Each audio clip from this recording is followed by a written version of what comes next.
Hello বন্ধুরা, আসসালামু আলাইকুম। তোমরা সবাই কেমন আছো? আশা করি ভালোই আছো। আজকে আমি সয়াবিন আর ডিম দিয়ে একটা তেল ঝাল রেসিপি করে তোমাদের সাথে শেয়ার করব। এর জন্য আমি গ্যাসের উপর জল বসিয়ে রেখেছি।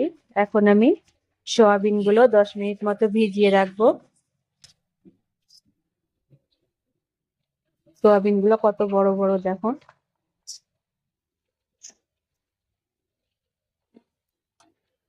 10 মিনিট মতো আমি ভিজিয়ে রাখছি। এখন গ্যাসের মধ্যে একটা কড়াই বসিয়ে দিব।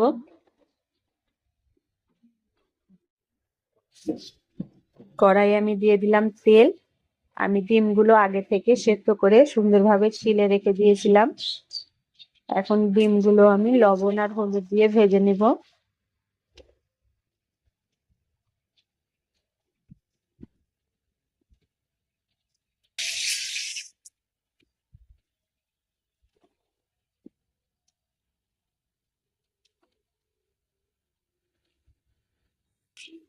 এদিকে সয়াবিন গুলো দেখো ফুলে ডবল হয়ে গেছে। এখন জলটা আমি ঝরিয়ে নিচ্ছি।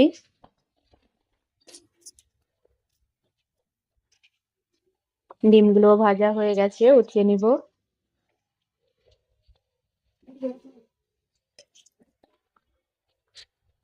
সয়াবিন গুলো আমি আবারও ঠান্ডা জলে ধুয়ে নিব। চিপে চিপে আমি আরেকটা জায়গায় তুলে দিচ্ছি।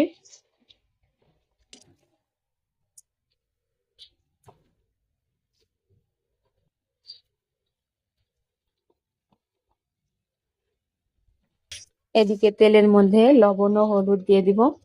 সয়াবিন গুলো আমি সুন্দরভাবে ভেজে নিব।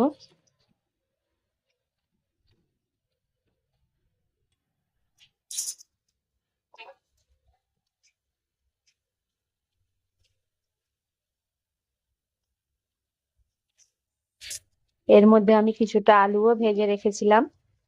এখন কড়াইয়ে কিছুটা আরো তেল দিয়ে পেঁয়াজ, লবণ, হলুদ, লঙ্কা গুঁড়ো, আদা রসুন বাটা, আমি এই মশলাটা সুন্দরভাবে কষিয়ে নিব।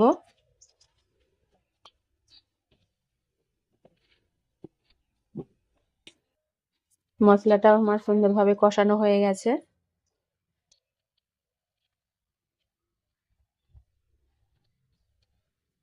মশলাটা লাল লাল ভাবে কষানো হয়ে গেছে। এখন ভেজে রাখা আলু ও ভেজে রাখা সয়াবিন গুলো আমি মশলার মধ্যে দিয়ে দিচ্ছি।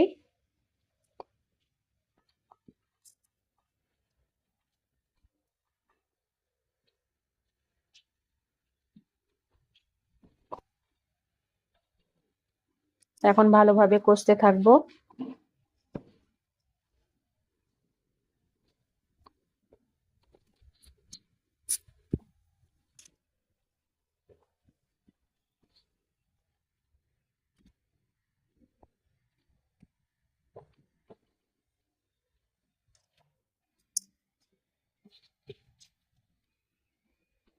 সয়াবিন আলুগুলো বেশ অনেকটা সেদ্ধ হয়ে গেছে, কষানো হয়ে গেছে। আমি কিছুটা জিরে গুঁড়ো করা আছে, ওটা আমি কিছুটা দিয়ে দিচ্ছি। এখন ভালোভাবে কষিয়ে নিচ্ছি আবারও।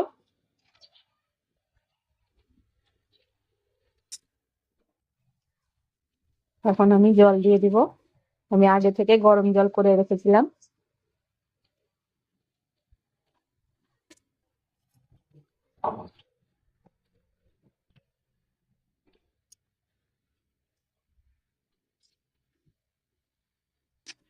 কিছুটা ধনেপাতা কুচিও দিয়ে দিচ্ছি।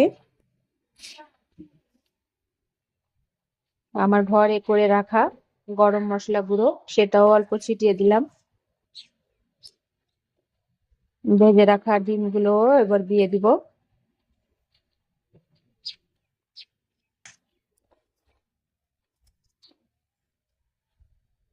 এখন ঢাকা দিয়ে কিছুক্ষণ দমে বসিয়ে রাখবো। রেসিপিটা একদম রেডি হয়ে গেছে। নিত্য নতুন ভিডিও দেখতে হলে আমার এই চ্যানেলটিকে সাবস্ক্রাইব অবশ্যই করবেন। ভালো থাকবেন, সুস্থ থাকবেন। বাই, ধন্যবাদ।